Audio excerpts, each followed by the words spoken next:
birleşip, eginleşip, elleşip, Türkmençe görüşün özgä uyup del, yürekdeş, dost gelse ulak yol aşıp, elbet, garsa kucaklaşmak ayıp del, yönü iki erkek öpüşse ayıp, el oğuşamak Türkmen üçün kär derler, erkeğin elini oğuşayan erkek, iyide giyişte, sana geçecek derler. Adam mertebesi bolmalı belent, el uşap yörünler guru sanırlar, ata-babalarımız hanın, sultanın, padişan elinem oğuşamandırlar.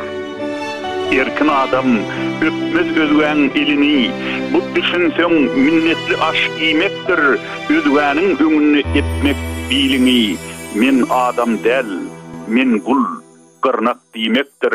Halkın kökü onun däwi, desturi, öz aslyň gorara gayrat tapylsyn, ýerde giyişde, eger öpüljek bolsa, kınhan yerde, cenan eli öpülsün.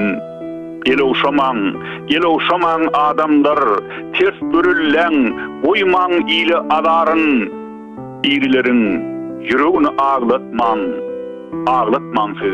ötenleriň malaryn.